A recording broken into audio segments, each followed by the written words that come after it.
Welcome, ZASLOW Show 2.0. It is a Friday, the 23rd of June.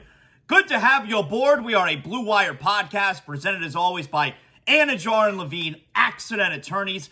800-747-FREE. If you're involved in any kind of an accident, I send you to the best personal injury attorneys out there. They're going to treat you like family, get you the care that you deserve in this time of need. Anidjar and Levine, accident attorneys. 800-747-FREE. That's 800-747-3733. We are now officially on the Miami Heat Damian Lillard watch. The NBA draft was last night. We'll do a little bit of recapping of that, of course.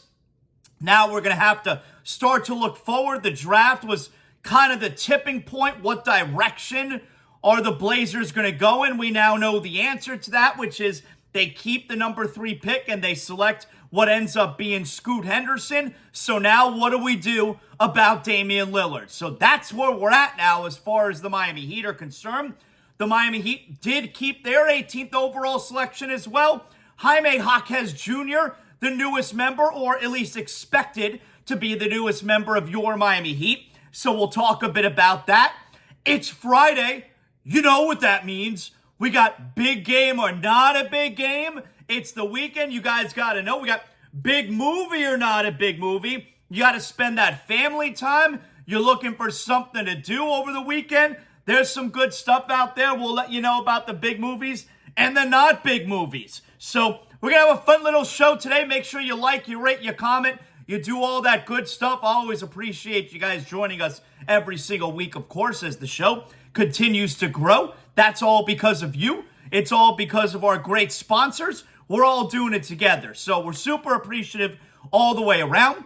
And of course, you always got to remember, you support the sponsors who support the show. That's how we keep this thing going round and round. All right, here we go. So first thing though, and I'm only giving an update here because I started out the top of the show yesterday talking about it, where it seems like we at least have some finality to the whole submarine, story, where as of yesterday, we were kind of at the place, and I wanted to say a couple things about it. We were kind of at the place, it seemed, where it was the point of no return, where even if they found those people, they were out of oxygen at that point. Well, they've been declared dead. They found what they believe is wreckage from a catastrophic implosion.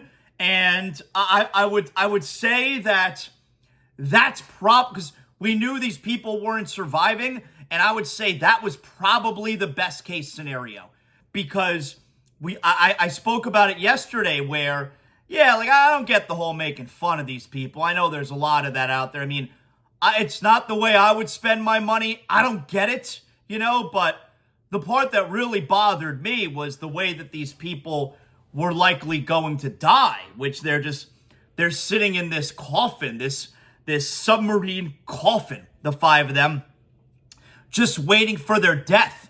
And that seems like the most horrific way to die. So that part really bothered me. So that's why when I say it seems like this was the best case scenario, that they believed there was this catastrophic explosion, they likely didn't feel anything. There likely wasn't a whole lot of fear involved there, where it probably spontaneously happened. And for me, that's a much better scenario. Like, if I'm the families are devastated, I'm taking a little bit of solace in the fact that they likely didn't suffer, because just being trapped down there for days on end and just waiting for your death, that seems like the worst thing to me. I wouldn't be able to handle that. I'm talking about wouldn't be able to handle it from a family member's perspective, just thinking about my family having to perish in that kind of fashion. So that's why I say this was probably the best case scenario, where you're hoping that it just happened immediately and there was a slim amount of suffering involved there. So just a terrible story, which really captivated the country for the last few days. So look, there's a whole lot going on down there. You don't need me to tell you this. There's a whole lot going on down there in the ocean. deep down in the ocean. That shit's not for us. Stay out of there. Stay out of what's going on there. We're about the land, all right? Stay away from the deepest and darkest depths of the ocean. All right, I feel really bad for those people. So let's talk about some of the things that stood out to us as far as the draft last night. We did have another big trade in the NBA yesterday. We will get to that.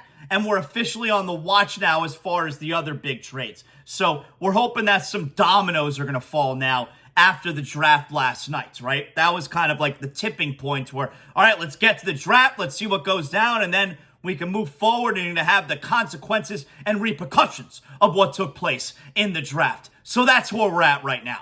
So here's what we know. Well, before we get to that part, essentially, as far as the draft goes. So I'm into the draft. We're on the couch. Actually, as a family, the ZASLOW family is watching the draft last night. Got the wife and the 3 ZASLOW boys. We're all watching the draft last night. So Wembanyama, and here's the thing, Wembanyama, I'm not sure if you knew, he went number 1. So Wembanyama now, and I talked about this a couple days ago. I think it was with Zach Harper, right, a couple days ago. The part that I love about the draft, I like when the players cry. I like when they get emotional. And we saw a lot of that last night, right?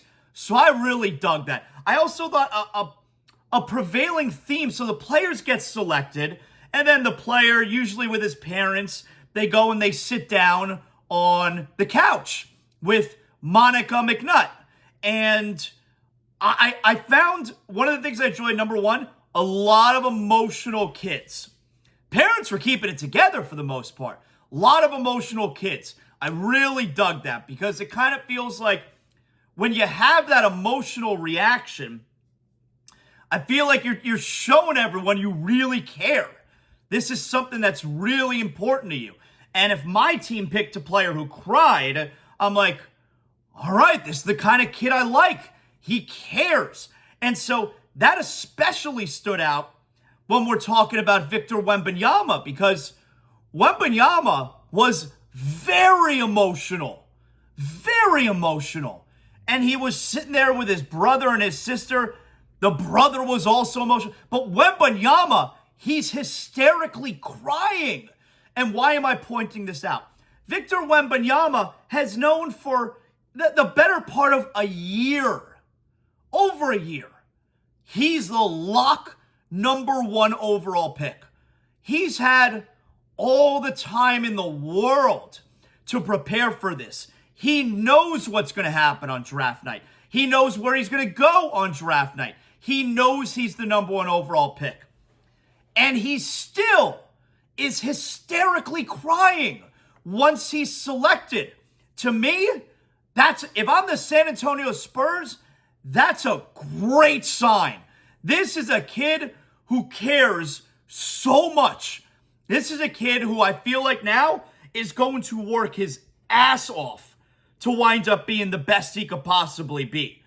I loved, if I'm the Spurs, I love Wembanyama crying. That's someone who is going to be dedicated to winning. The fact that he knew this what was happening, it's playing out in his mind for months, for a whole year, and he was still overwhelmed by all of it because of how much he cares. I loved that.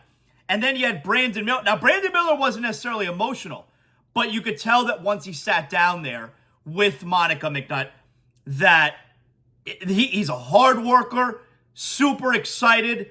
He spoke really well. The parents seemed like super nice. That was an overriding thing that I felt too, where I loved seeing the kids emotional, but also on top of it, I like when the kids speak well.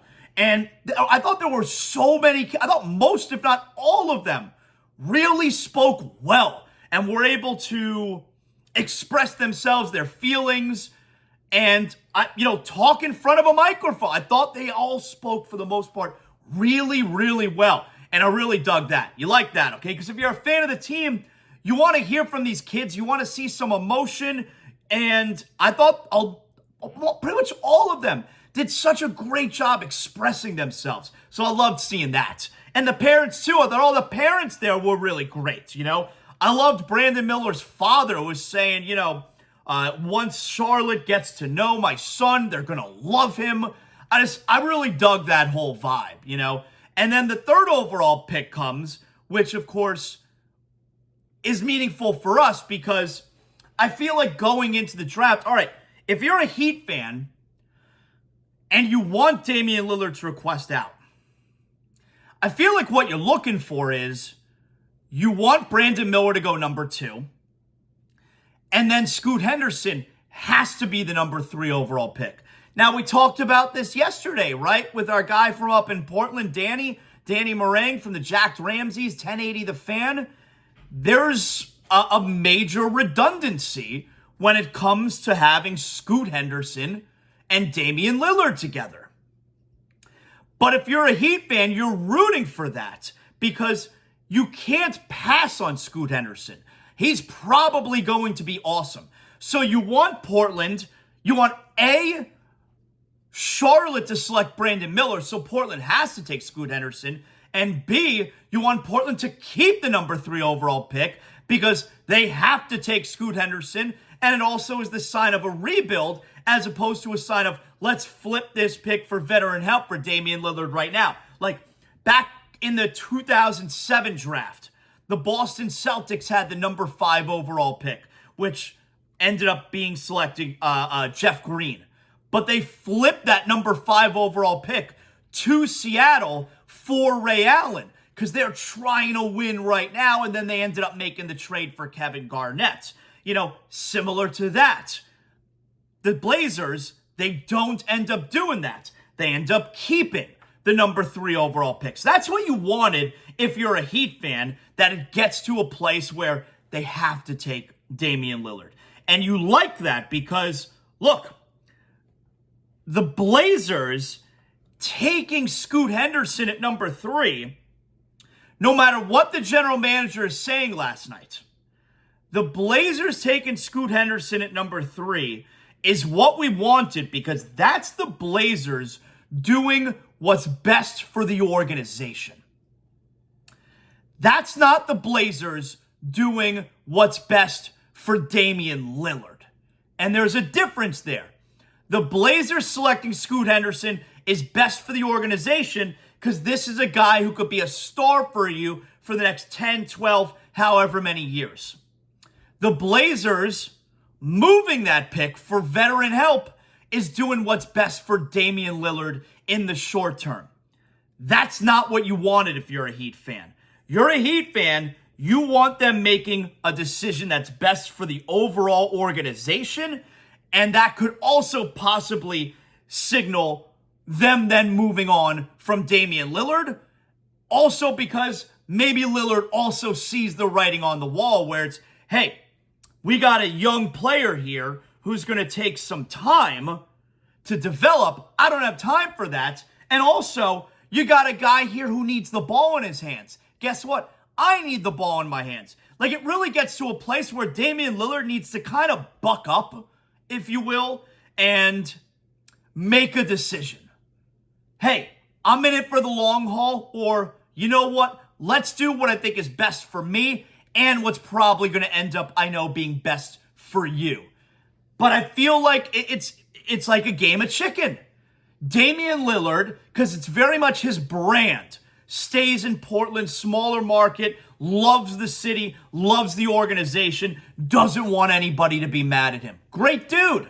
He doesn't want to request out. And the Blazers general manager, Joe Cronin, he doesn't want to be the GM who trades away the greatest or arguably the greatest player. I mean, Clyde Drexler, although Bill Walton, arguably the greatest player in Blazers history. He doesn't want to be the guy who does that.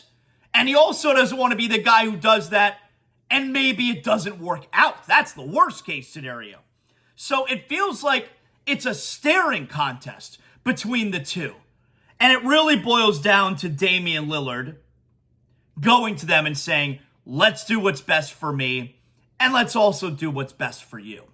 So that's where we're at. So overall, I mean, a good night for the Heat would have been trading for Damian Lillard, right?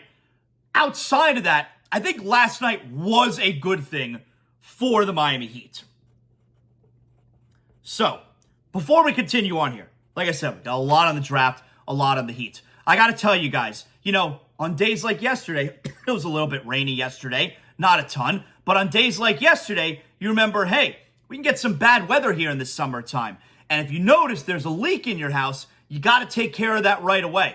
If there's a leak, you don't know where it's coming from. You got to find out and take care of it right away. And that's why I send you to Water Cleanup of Florida. Water Cleanup of Florida, my boys, the Greensteins, huge South Florida sports fans. They were definitely watching the draft last night. They want Damian Lillard to come to the Heat. Well, Water Cleanup of Florida has over 60 years of combined experience. Their team is prepared to handle all types of leak detection issues 24 hours a day, 7 days a week, 365 days a year. After the leak is detected, located, and repaired, Water Cleanup of Florida, they're not done. They clean, dry, and fully restore the damaged areas. Fully licensed, certified, they're providing that one-stop shopping, insured, of course, that all of us busy homeowners and business owners require. You don't need to bring in other contractors. That's my favorite part. Water Cleanup of Florida, they're going to handle the entire project from start to finish. Call or text Water Cleanup of Florida. They handle the entire Tri-County area. Miami-Dade, Broward, Palm Beach counties. 954-900-8635. WCUFL.com. Check out more than 80 5-star reviews on Google. Water Cleanup of Florida, 954-900-8635. Water Cleanup of Florida. We clean up your schmutz. All right, so a little more on the draft, and then we'll circle back to the Heat here. Biggest story of the draft last night outside. Look, I'll be honest with you. Wembanyama goes number 1. Brandon Miller, Scoot Henderson. And then you start to lose me a little bit, right? Because I don't know all these other dudes. I know those 3 guys. Those are very big names. I don't know these other dudes. The draft isn't my thing. And that's why I love having Jay Billis on the coverage. Like, there are other years I feel like we were watching the draft, maybe when TNT had the draft, or maybe it was ESPN, and, you got Jeff Van Gundy up there and Mark Jackson up there, and it's like, these guys don't know the college game. I thought it was a good crew last night. You had Malika Andrews hosting. Jay Billis is going to tell me about all these college guys. JJ Redick, he's going to tell me how they fit on the team, and then you go to Wojnarowski with the reports. I thought it was good coverage. So anyway, you lose me a little bit after the top 3 picks, right? But there were a couple things you're keeping on, like Cason Wallace, Kentucky kid. Like, all right, can he possibly drop to 18 to Miami? No, he ended up going number 10 overall, not even close. But another one that you were looking at, and this grabbed my younger son Jordan's attention. I'm explaining to him what all the stuff on the screen means. He's been looking forward to the draft, but he's never watched the draft. So I'm explaining, all right, the graphics on the left there, that's the team that's on the clock. Those are the teams that are coming up next. On the bottom, it's showing you all the draft picks. And then right above that, the graphic is going to tell you like team needs, but also you got this one graphic that's flashing on the screen that says Billis's best available. And the guy that kept showing up, number 1 on Billis's best available, is Villanova's Cam Whitmore.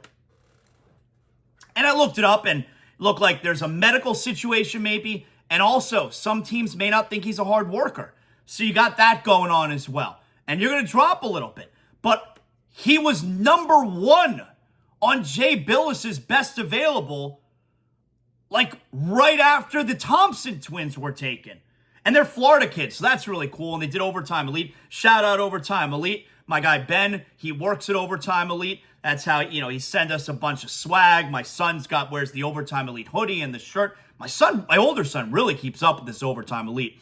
It's funny, like I'm listening to the starting lineup on SiriusXM NBA radio this morning, and they're probably not the only guys, Frank Isola and Brian Scalabrine, where they're watching the draft last night and they're talking about it. They don't know what the hell Overtime Elite is. And I'm sure there's a lot of people watching who have no idea what Overtime Elite is. And fact of the matter is, if my friend Ben, a childhood friend of mine, if he didn't work for Overtime Elite, I wouldn't know what overtime elite is, but it's essentially a high school. It's like a school. It's like a prep school for kids who want to go to the NBA. And you do this instead of going to a year of college. Also, instead of going to the G League. And so it's a campus in Atlanta, Georgia, which a bunch of NBA players have actually invested money in. So the Thompson kids, who seem like great kids, they go 4-5 to Houston and Detroit. And that's going to continue now to bring a lot of attention to Overtime Elite. But it's funny, like I'm listening to Frank and Scouts when they have no idea what Overtime Elite is. And I wouldn't either, if not for my friend Ben. So anyway, after the Thompson kids go, number 1 on Jay Billis's list continues to be Cam Whitmore. And my younger son is now way involved. And, oh my God, why isn't he going? He must be so sad. And it's like, yeah, it's embarrassing. You know, he's still sitting there in the green room. They keep passing him. And then you get to Miami at number 18. Like 17 goes, it's the Lakers. They don't take him. I'm like, whoa. So the Heat have a chance to take this top prospect. They take Jaime Jaquez Jr. Which, let me start by saying, I don't know anything about Jaime Jaquez Jr. I don't know anything about Cam Whitmore, let's be honest, other than him being the top-rated guy on Jay Billis's board after the Thompson kids were drafted. But once you start reading a little bit about Jaquez, you see some of the tape. But I think most importantly, and this is the way I explained it to my kids, you know, why did they take Cam Whitmore? Cam Whitmore, not a great reputation, clearly. Also, 18 years old. Hey, he may end up being a really good NBA player, but it's not right now. Like, Cam Whitmore ending up going number 20 to Houston was such a no-brainer because Houston's terrible.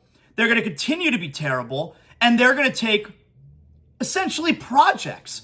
They're going to take prospects who it's okay if they take a few years to develop, like Cam Whitmore. The Miami Heat, they're trying to take kids who could help them immediately.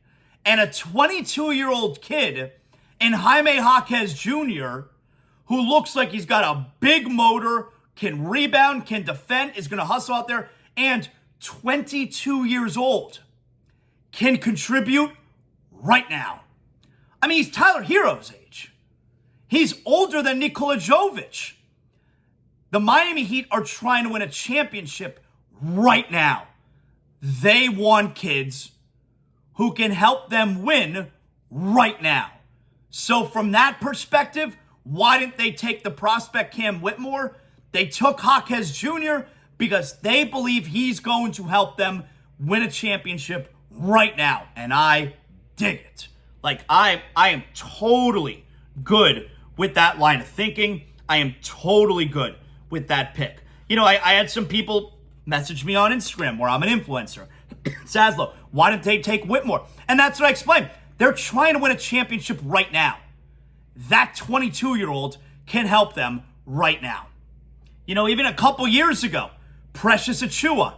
You know, Precious Achiuwa, they felt he was a kid who could help them right now. I don't remember his age. Nikola Jovic last year, obviously they did not believe can help them right now. But this is a team that believes that their championship window is now. They may lose some guys. Vincent, Strus. They may lose some guys due to free agency, and I'll get to that in a second. You pick an 18-year-old with upside, not going to be able to help you right now. You pick a 22-year-old maybe with less upside, but can still grow, that's a kid who's going to help you right now, who you could plug in and play a little bit in his rookie season. So I totally dig it. I totally understand the Heat's line of thinking there. I'm into it. So, two things.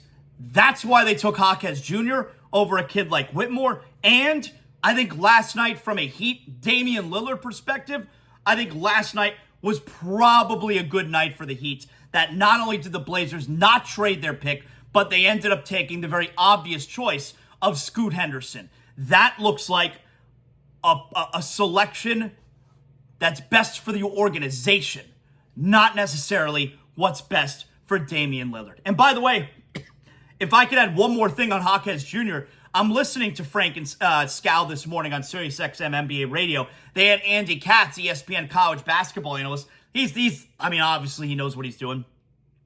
And without even being prompted by Frank and Scal, they're like, what was something you were watching, you were looking out for going into the draft yesterday?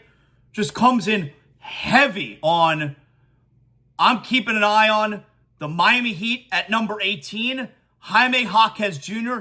is a perfect fit for them. And what ends up happening? At number 18, they take Jaquez Jr. He was fawning over not just him, but this is a perfect Miami Heat type of guy. He's going to be able to help them immediately. Andy Katz loves Jaquez Jr. He knows, there are going to be people here. There's going to be media people here, maybe other podcast radio, I don't know. And they're telling you about these guys in the draft. We don't know shit. I'm not going to sit here and try and tell you I know about these guys. I'm telling you what guys who know about these guys are telling you about these guys. And Andy Katz is fawning over Jaquez Jr., thinks he's a stud and perfect for the Miami Heat. And like I said, it's not like they asked him, what do you think about the Heat selecting him? It's a national show. They don't care. Andy Katz straight up went into it. The Heat, Jaquez Jr., perfect fit, perfect match. So I thought that was really cool. All right, something else I also think is really cool. If your homeowner's insurance is about to expire, mine's about to expire, but I don't have a problem because I get my homeowner's insurance through Brunt Insurance. I've been using Brunt Insurance for almost 10 years now because I know not only am I getting the best insurance coverage around, I'm getting the proper insurance coverage that I need here in South Florida, but I'm getting it the best price out there. Bruntinsurance.com, 954-589-2204. They got 3 locations, all right? Davie, Stewart, and Lakeland. So wherever you are in Florida, from Pensacola all the way down to the Keys, Brunt Insurance is delivering you that comprehensive insurance coverage tailored exactly to your needs. You're getting affordable care that offers the best coverage, not only on your home, maybe you need automobile, motorcycle, maybe you need boater's insurance. If you rent your home, if you're in a condo, hey, it doesn't matter. But all the options out there, it'll make you crazy. It'll make you dizzy. Don't worry, Brunt Insurance specializes in making all of the confusing crystal clear. Their fully licensed team is going to help you every step of the way. Bruntinsurance.com, 954-589-2204. Like I told you, the market is super confusing out there. Let Greg Brunt and his team at Brunt Insurance, fully licensed staff, they're going to know exactly what area you're calling from. You're going to be taken care of, and you're not going to be laying awake at night wondering, what do I do if something happens? Bruntinsurance.com, 954-589-2204. That's 954-589-2204. Also, it's summertime. Hey, what better time than to treat yourself to a brand new car? Well, now maybe you got some anxiety because you're like, ZASLOW, I don't know where to go. Well, that's the easy part. I'm going to tell you the only car dealership I personally endorse. I'm talking about North Fort Lauderdale Subaru. North Fort Lauderdale Subaru, you'll walk in the showroom doors, you're greeted by a friendly sales team member who's going to help navigate you in the right direction. North Fort Lauderdale Subaru carries the widest inventory of the newest Subaru models on the market. The Subaru Outback, the Subaru Crosstrek, the Subaru Forester, the Ascent. Hey, if you're looking for a spacious Subaru SUV, you've come to the right place as well. North Fort Lauderdale Subaru, conveniently located on North Andrews Avenue, just north of Cypress Creek Road. And at North Fort Lauderdale Subaru, you got the North Fort Lauderdale Subaru Promise. Guaranteed most money for your trade. 3-day exchange policy. Out the door 90 minutes or less after you say yes. 100% credit approval. Lifetime vehicle warranty. Shop NFLSubaru.com. Again, North Fort Lauderdale Subaru, the building you know and the place to go. NFLSubaru.com. So, we're officially in the area now where we're keeping the eye on Damian Lillard. We're on Damian Lillard watch now because last night had to happen. We got to see what the Blazers do. Damian Lillard's got to see what the Blazers do. But like I told you, you got to be careful at recognizing the bullshit. And here's what I mean about recognizing the bullshit. So this morning I tweeted out back-to-back tweet. I retweeted back-to-back. And this is from last night. So at 1:01 a.m. And I retweeted this morning. Back-to-back tweets so you can follow along. At 1:01 a.m. this morning, Chris Haynes, Yahoo Sports, who appears to be a plugged-in reporter, definitely plugged into Damian Lillard. Doesn't mean everything he tweets out is right. Doesn't mean all his reports are right. But at 1:01 a.m. last night, Chris Haynes tweets out, Damian Lillard has not had any recent communication with the Portland Trail Blazers involving the draft, free agency, or his future, league sources tell. All right. I retweeted immediately after that. 7 minutes later, Sean Highkin. Now, who is Sean Highkin? I don't know who Sean Highkin is, but it says here that he covers the Portland Trail Blazers for the Rose Garden Report. But the point is, he tweets out 7 minutes later, Joe Cronin, he's the general manager of the Blazers. He's having a press conference. All the teams do their press conference after the draft late at night. Joe, again, 7 minutes later, from Chris Haynes saying the Blazers and Damian Lillard have not had any recent communication. 7 minutes later, Joe Cronin says he had a long talk with Damian Lillard on Tuesday morning about trade possibilities, has been in contact with agent Aaron Goodwin leading up to today. I don't know about your definition, but my definition of not having had any recent communication would probably include Tuesday morning when we're talking about Thursday. It's so stupid. And I'm not saying that Chris Haynes is lying, but his report is clearly not accurate because it's not like Joe Cronin, the general manager, is getting up in front of you and lying about this. Now, you got to understand, there's a difference here. Hey, ZASLOW, Mike Dunleavy Jr., just a few days ago, at his introductory press conference with the Golden State Warriors, he was asked about Jordan Poole, and he said, quote, "We love Jordan Poole. We hope to have him here for at least 4 more years, maybe even longer." 2 days later, traded Jordan Poole to Washington. Oh, he was lying. Well, yes. Yes, he was lying because he's trying to increase Jordan Poole's trade value. But what he's talking about there, Mike Dunleavy Jr., is he's giving you an opinion, essentially. I love Jordan Poole. He's giving you thoughts on a player. I hope he's here for 4 more years. And by the way, opinions and thoughts can change. Now, 2 days later, he trades him. He was clearly lying to you. But he's lying to you about his thoughts and opinions. The general manager of the Blazers cannot lie to you about something that either factually happened or something that did not happen. And if he gets up there and says, I just spoke to Damian Lillard yesterday, we had a long conversation, and if that's a lie, Damian Lillard's going to come out and say, yo, he's lying. That did not happen. So the GM in that spot is definitely telling you the truth, and Chris Haynes' report here is not accurate. Because again, my definition of recent communication would probably include a long talk on Tuesday morning. So just be careful about what you're believing out there, what the bullshit is, and what's not the bullshit. We should do good bullshit, not good bullshit. Anyway, just be careful out there what you're reading. Okay, I know you guys are all saying to yourself, ZASLOW, it's almost the weekend. I mean, come on. I gotta know. Is it a big game or is it not a big game? Big game or not a big game? You know how we do it every Friday. We let you know just so you can start to map out your weekend. Is it a big game or is it not a big game? Well, hey, it's the summertime, so the big games are few and far between. But I still got you covered here. Tonight, 6:40 p.m., Apple Plus. That's right, this is an Apple Plus exclusive game.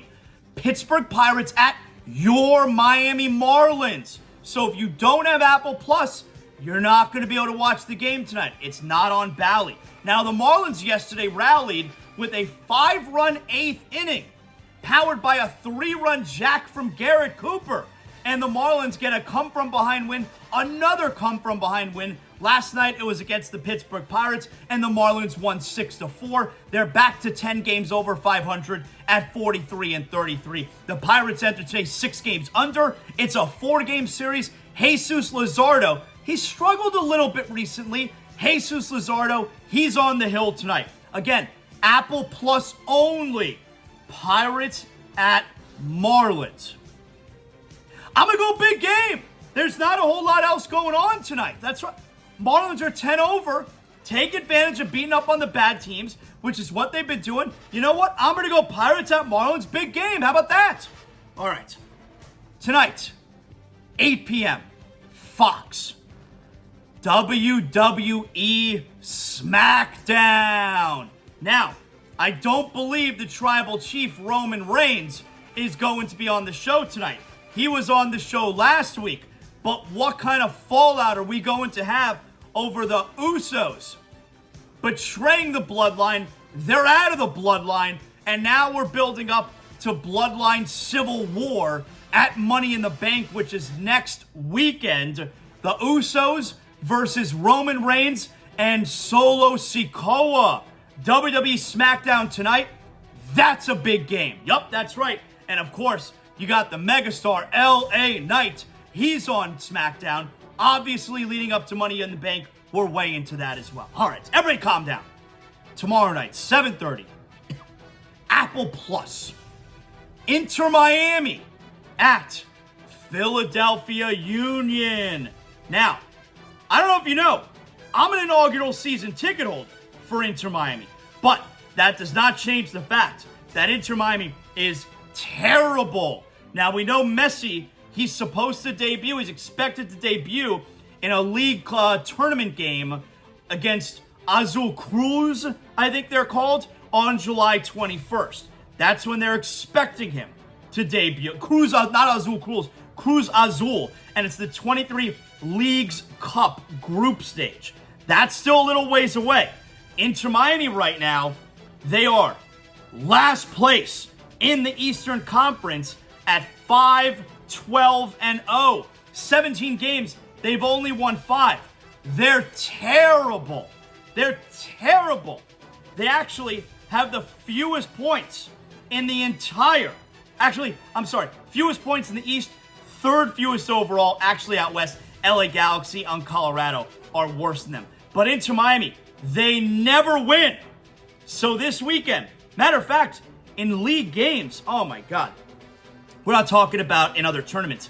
In league games, they've lost how many in a row here? 1, 2, hang with me here, we'll do a little bit of counting. 3, 4, 5, 6. 6 in a row they've lost. They're the pits. I mean, can Messi even save this team? Inter Miami at Philadelphia Union.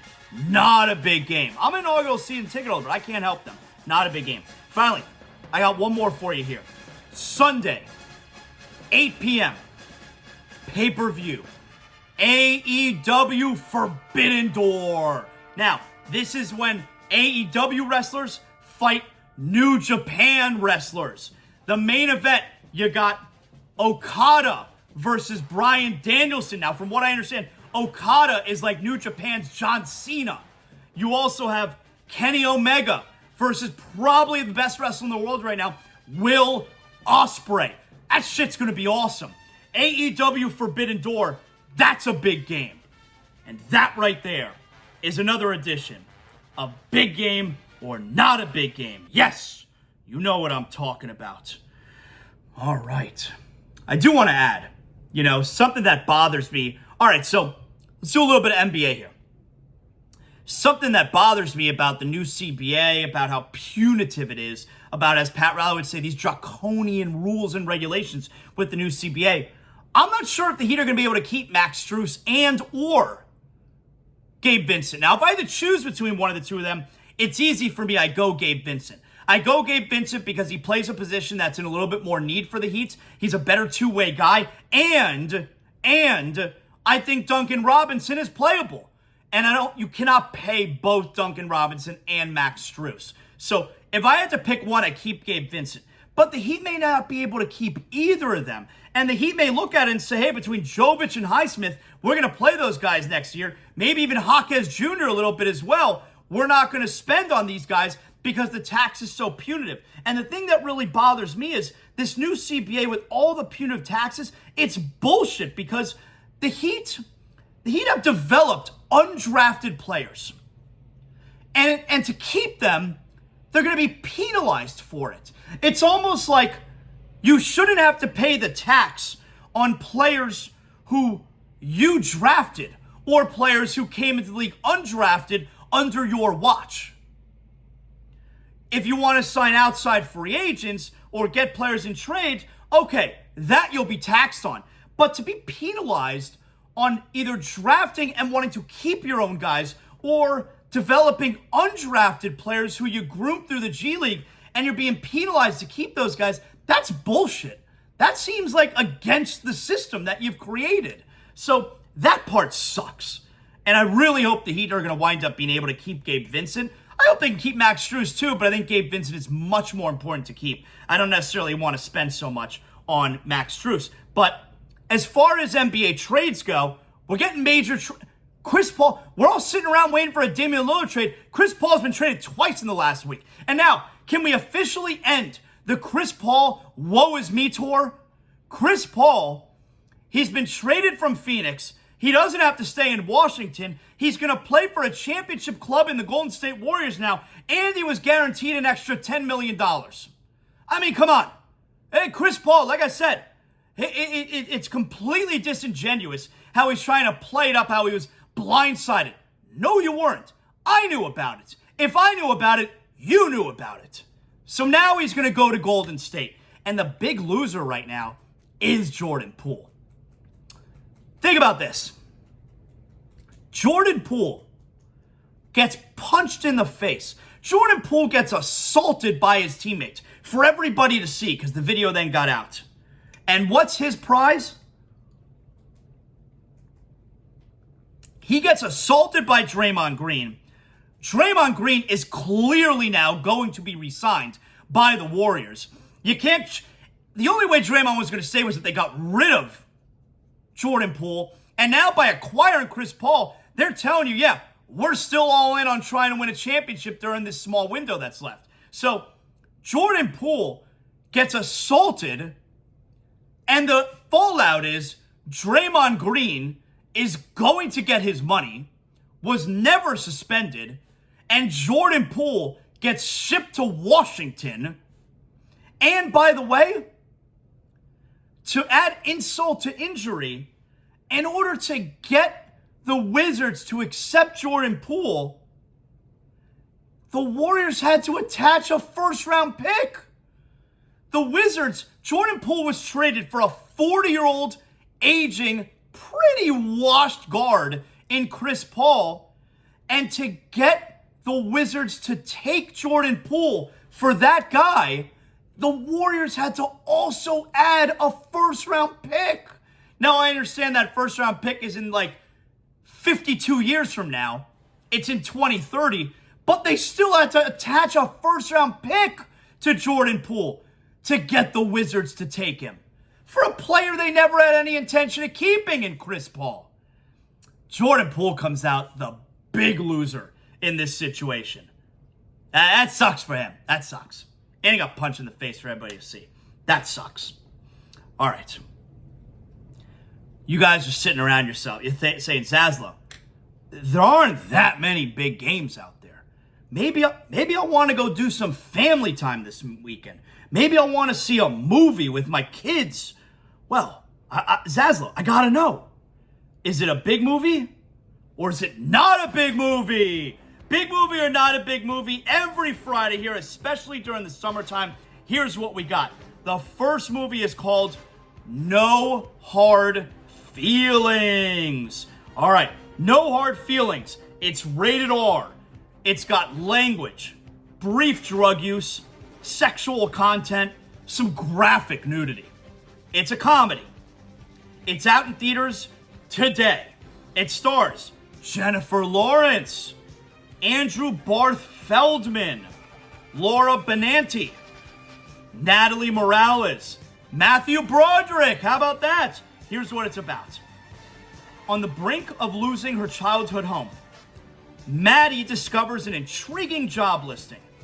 Wealthy helicopter parents looking for someone to date their introverted 19-year-old son Percy before he leaves for college. To her surprise, Maddie soon discovers awkward Percy is no sure thing. All right, the Rotten Tomatoes media score, 67%. They're telling you it's good. Rotten Tomatoes audience score, 88%. I can tell you, I love Jennifer Lawrence. This movie looks funny as hell. No hard feelings. That's a big movie. All right. Big movie or not a big movie? This is called Secret Invasion. This is a TV series. It's out now on Disney Plus. It stars Samuel L. Jackson, Ben Mendelsohn, Kobe Smulders, and Emilia Clarke. Here's what it's about. It's part of the Marvel Cinematic Universe. Nick Fury learns of a secret invasion of Earth by a faction of shape-shifting Skrulls. Fury joins his allies, and together they race against time to thwart an imminent Skrull invasion and save humanity. Rotten Tomatoes media score, Secret Invasion, 63%. I tell you, it's good. It's above average. Rotten Tomatoes audience score, 77%. Now, you may remember the Skrulls. They were from Captain Marvel. Secret Invasion, that's a big movie. I'm way into this. I think it looks a little darker. It looks a little bit older, a little bit more mature. I'm into Secret Invasion. I will be into this every Wednesday. First episode already came out. I'll get around to it. All right. Big movie or not a big movie? This one is called The Bear. Now, this is also a TV show. It's out on Hulu. All episodes are available right now. It came out, I think, yesterday or a couple days ago. It's in season 2. It stars Jeremy Allen White, Ebon Moss-Bachrach, Ayo Edebiri, and Abby Elliott. Here's what it's about. A young chef from the fine dining world comes home to Chicago to run his family's sandwich shop after a heartbreaking death in his family. A world away from what he's used to, Carmy must balance the soul-crushing realities of small business ownership, his strong-willed and recalcitrant kitchen staff, and his strained familial relationships, all while grappling with the impact of his brother's suicide. As Carmy fights to transform both the shop and himself, he works alongside a rough-around-the-edges kitchen crew that ultimately reveals itself as his chosen family. Rotten Tomatoes media score, The Bear Season 2, 100%. Audience score, 94%. I watched The Bear Season 1. This show is fantastic. The Bear is a big movie. And that oh, no, I got one more. Everybody settle down. Finally, the last one I have for you here is called Oppenheim. This is out in theaters today. It's rated R. It has some sexuality. It has nudity. It has language. It is a history/drama. It's a Christopher Nolan film. It stars Cillian Murphy and Emily Blunt, Matt Damon, Robert Downey Jr., Kenneth Branagh, Florence Pugh. I mean, this is some cast for Oppenheimer. All right, here's what it's about. Short and to the point. Physicist J. Robert Oppenheimer works with a team of scientists to develop the atomic bomb.